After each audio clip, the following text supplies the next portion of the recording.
Hello, friends, and welcome once again to our Community-Centered Development Foundations mini course.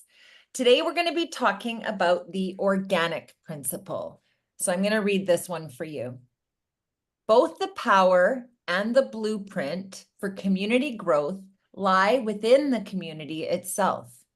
As we locate and celebrate the functional aspects of the community and its history of resilience and creativity, the community is able to recognize its unique personality and rediscover what is possible. So, what do you think about when you hear that word, organic? Maybe growing something, or health, or food, or just things that are natural. Many of you in this community of learners have a close relationship to growing food. You know what's required: a place to grow your food, having all the right growth factors like light, heat, air, water, and nutrients. Then harvesting the food, and then keeping the conditions right so that you can do the whole thing all over again. So you really have experienced with your own hands how the term organic means something that is closely related to nature. It can also be described as something where nothing needs to be added without artificial pesticides or fertilizers. It means living things producing living things. Everything needed for growth is already there.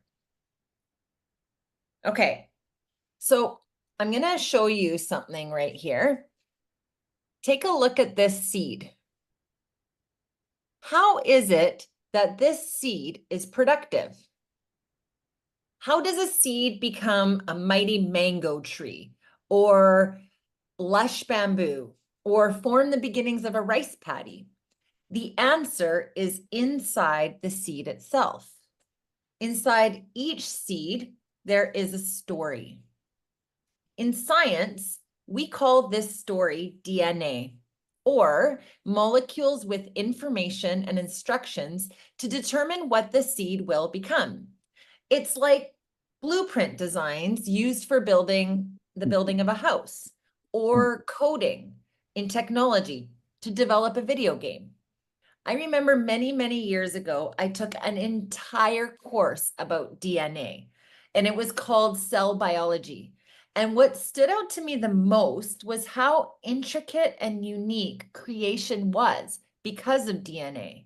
But at the same time, there were only 4 bases that make up all DNA in every life form. You would think it would be hard to create such variety and creation, but because of the complex structure and order of these 4 bases, it can have billions and billions of combinations to make so many forms of life, including humans. Communities are like this too, don't you think?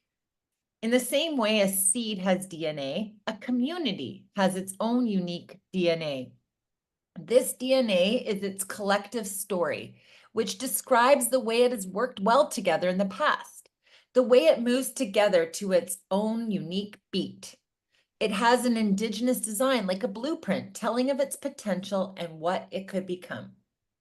Now, take a look at these 2 seeds that you see in front of you. The one on the left is the same one that I showed you before. It's an acorn.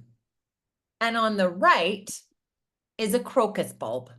They're similar in size and color, but don't switch the slide yet. You end up with different specimens. There's a different story or DNA in each of these seeds that result in a very different life form, but each beautiful in their own way. The interesting thing about the seed, though, is that it's just a seed the way you see it right there, and it can't become fully alive until it's activated. So without good soil, water, and sunshine, they can't transform into the plant that they were meant to be. We'll talk more a little bit about this later with Kendra. But when they are activated, acorns make mighty oaks and crocus bulbs into spring flowers. The crocus bulb within one growing season becomes a showy, fragrant flower, which lives for a short time and then dies, but will surprise us again and again each spring. On the other hand, the acorn, look at it, it grows into this massive, mighty oak, which gives shade and food for decades. I wonder how communities are like this. I love the quote, once you've seen one community, you've seen one community. Each one has its own story and its own DNA, which during growth becomes something unique, beautiful, with its own special function. This information within the community can give a special form of wisdom that travels over generations and generations. And when it's discovered, it gives the community a special understanding of where they've come from and where they are right now in the present. And then it can activate them and give them future wisdom or foresight, or later what we call wonder for the future. The key idea is that the creator has given each one of us a blueprint. He knows exactly what kind of seed we are. He knows our potential, our story, and our effect on the world. I'm going to pass it on to Jamie to tell you a little bit of a story of this activation. Yeah, thanks, Daniela. I love this image of the seed, and it's so small and insignificant that often we don't think about it, right? We're so eager to think about what it produces. And, when we think about communities and we think about making change and development, we're often thinking about big, not small. We're thinking about the future, not the past. And, and so in community-centered development, obviously, it's a slower process, and it involves moving at the speed of trust, and it involves activating the whole community. So these things take longer. And so we are facilitators of a process that takes a bit longer. I want to share a story that would just give you a little picture of how this principle, kind of can be activated in the community. And it's Bukavu, the same community that I talked about earlier. And I had gone there, and just to remind you, they had said, well, please don't come back.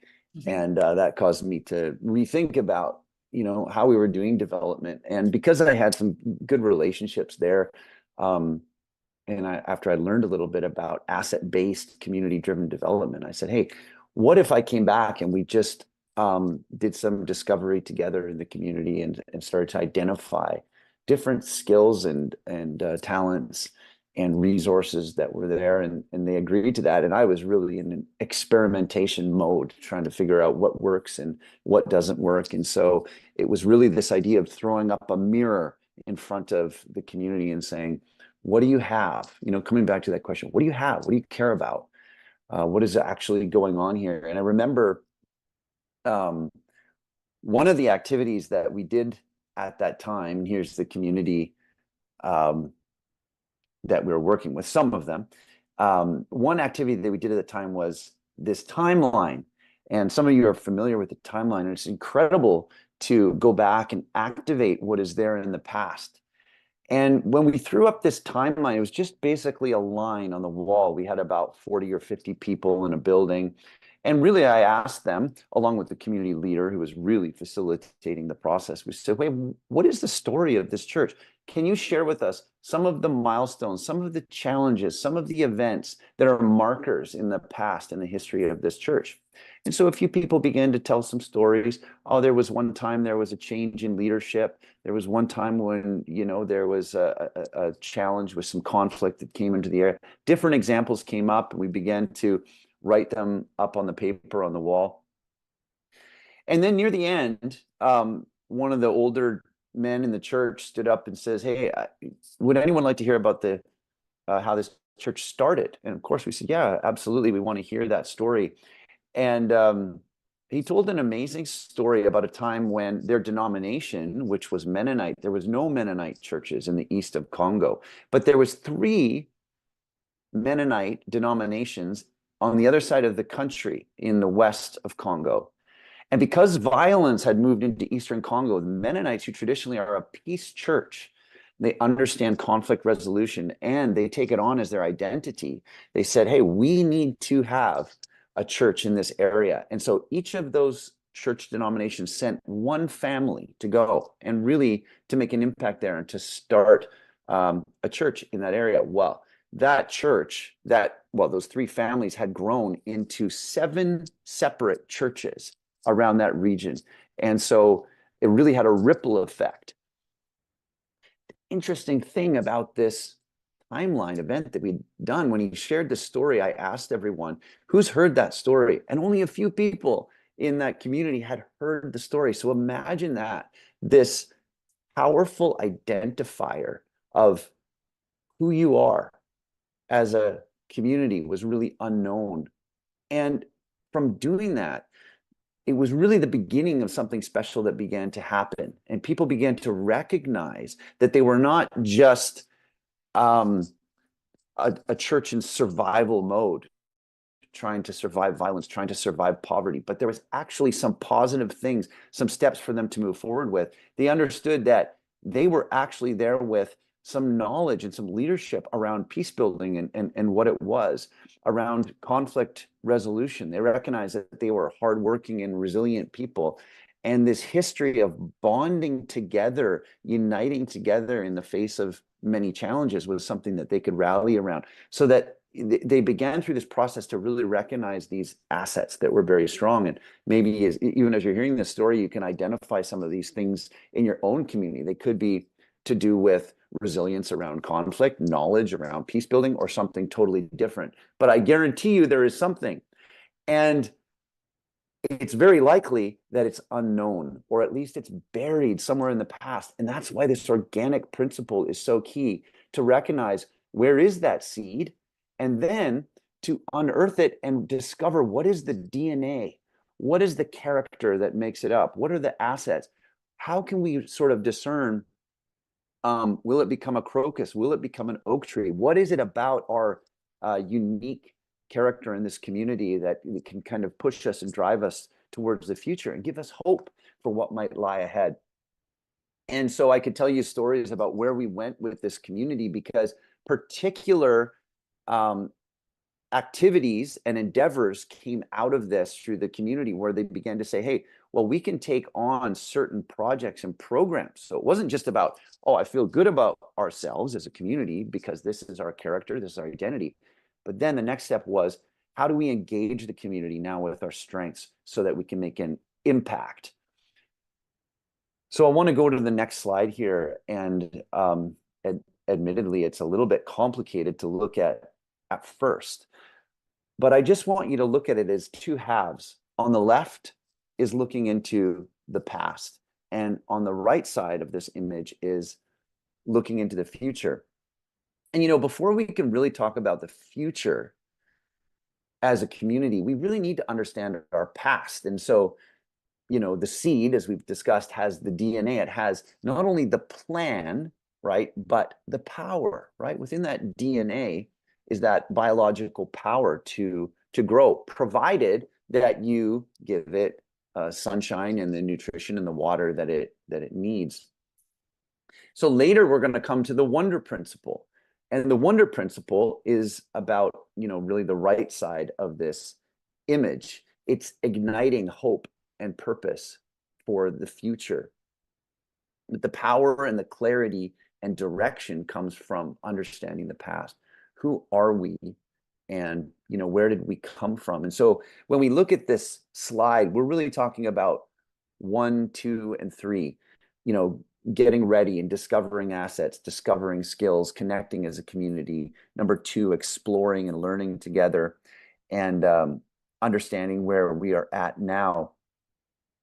But before we get to number 4, dreaming about something new, the process of dreaming is to access that past information and turn it into hope and turn it into opportunity. And sometimes we're wanting to kind of rush ahead into, what is the plan?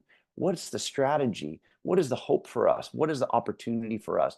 Without first really mining into that treasure that we have in the community, which is our history. And so I'm going to turn over to Kendra, and she's going to we're going to kind of shift gears now from talking about, okay, what's the value of the organic principle? And hopefully you're walking with us on this on this journey. And Kendra's going to talk particularly now about, okay, how do we access that through stories and narrative and that sort of thing? Thanks so much, Jamie. Coming full circle back around to what Daniela said, inside each seed is a story. The same is true that inside each community is the DNA, the contents that make up the whole, that are core to making communities who they are. Just like the story that Jamie shared from Bukavu, it was through the exercise of looking back and telling the story of who this community was that informed and even identified things about them that were core, that they valued, that they have strengths in, and it informed how they moved forward. So we're going to camp here for a minute to talk about storytelling and why it is so important. And probably as we talk about this, you'll be thinking about your own experiences that show us that this is true. We know that this is true, right? So why are stories so important and why are they so powerful? Stories inform who we are. The stories that we believe about ourselves and our communities will animate how we move forward and how we make change in our communities. As CCD facilitators, our role is to help uncover stories that are present in our communities to discover who we are and what we were created to do. A couple nights a week, I read this book to my daughter. She is 2.5. It's called Be a Good Ancestor by Leona Prince, who comes from modern day British Columbia, the ancestral lands of the Lake Babine Nation. And there's a page that I always think about that's important. And on the page, it says, you can see it on the slide, be a good ancestor with your words. Words become expressions. Expressions become stories. Stories become narratives, and narratives become truth. There's a connection between the stories we tell and the truth that we live our lives in, and it changes things when we understand that what we believe impacts how we live and what we do. And what is the difference between a story and a narrative? I like to think about stories and narratives in this way. A narrative is like a bigger picture. It's like a tapestry. And if a narrative is like a tapestry, an overarching bigger story, the stories that we tell are the threads that get woven together to create the bigger picture. So when we start to weave our stories together, we start to see a bigger story coming together, and that is the narrative. And then the narrative informs the truth. Alistair McIntyre in his book, After Virtue, says humanity is essentially a storytelling animal, but a teller of stories that aspire to truth. That means that I can only answer the question, what am I supposed to do? If I can answer the prior question of what story or stories do I find myself in? John Tyson says we are deeply formed by the narratives that we believe to be true. They actually shape us and our identity. The stories that we believe and the narrative we think we live in determine everything. They determine what we choose to do with our lives. I think about Samer, right? He's on this call and his team is here, Progress and Peace. There's a story of war in recent history in Iraq and in Kurdistan. And that is a story. That's one story, right? But there are other stories that inform who you guys are. I think of Samer saying, why should Iraq be known for war? It should be known for peace. Right? And we see peace is the story when we look at you guys and we look at your stories and we think about your families and your communities and the beautiful, rich history and culture and beauty that you give to us when we get to sit at tables with you and hear from you and learn from you. And this connects to a larger picture, right, of cultural identity and bigger stories that our communities tell. Cultural narratives, they play a crucial role both in who individuals think they are and communities think they are. They provide a sense of belonging, they reinforce shared belief, and they strengthen social bonds. They also highlight the importance of recognizing diverse narratives and the inclusion of marginalized voices in order to foster a more equitable society. In her TED Talk, which we'll send to you, it's really good, The Danger of the Single Story. Nigerian author Chimamanda Ngozi Adichie talks about stories as being powerful and the danger of the single story. When we have one story about a people or a community, you can be sure we're missing the truth about who that they are, right? Chimamanda Adichie says that we are vulnerable and impressionable in the face of a story, and the stories we believe matter. And we have to be on a quest for truth, the true narrative, and have to be on guard for the false narrative, right? The true narrative about our friends in Progress and Peace in the country of Iraq and Kurdistan is that it's a people of peace who are going to change the fabric of the world and how we understand what human flourishing looks like. And that is a story that we are literally living in right now, and it's informing how Progress and Peace is moving and acting and making positive change in many cities across the country. So yeah, I'm gonna leave it at that and pass it over to Daniela, and she'll kind of bring this in for a landing, how this all connects to the organic principle. Yeah, thanks, Kendra. So let's think about a little bit about the practical side of this. Like, how do we capture this narrative that Kendra was talking about so that we can cultivate it, water it, give light to it, add nutrients to it so it can grow? Later in our facilitation course, we talk about a variety of different community engagement activities that we can do to capture this organic in our community. Jamie earlier suggested one way when he shared the Bukavu story, and that was through the process of creating, in their case, a church timeline or a community timeline in that case. But what other things could we do to remember, to honor and discover our history? I'm just going to list a few examples of ideas, but really, I want you to actually start imagining the possibilities for what kind of things you could do to, in your own unique community, to capture this DNA that we're talking about. So one thing you could do is to try to find records, to access things and materials from your past. I remember being in Paraguay and finding the document of my grandparents' marriage. It was the original document. And what that sparked in me about my community, my heritage, it was so special. And I can't imagine all the different documents you might find or records. You could create historical spaces where people have an actual space to learn their own history. What about celebrating cultural icons or heroes from the past, not from other countries, but from your country and your community? I love how Stella does that in the Congo. She does it all the time and shows real life heroes to the kids that she works with. What about remembering traditions from the past? Maybe it's like the Amish people where they have a collective action of barn raising, or maybe it's like the South Africans who celebrate the value of Ubuntu. Or maybe it's like the Indigenous people of Canada who have a practice of gift giving through potlatch. All of these different things are different ways that we can access this organic. And what about maybe even creating a memorial? In our Christian scriptures, there's a story about this, and it's called the Memorial Stones, and it's found in Joshua 4. And the Israelites had just miraculously crossed the Jordan River and were right on the edge of the promised land. And the Lord stopped them, and he said, take one person from each tribe and go and get one stone and bring it together to make a collective offering to the Lord, which then later became a memorial in Thanksgiving.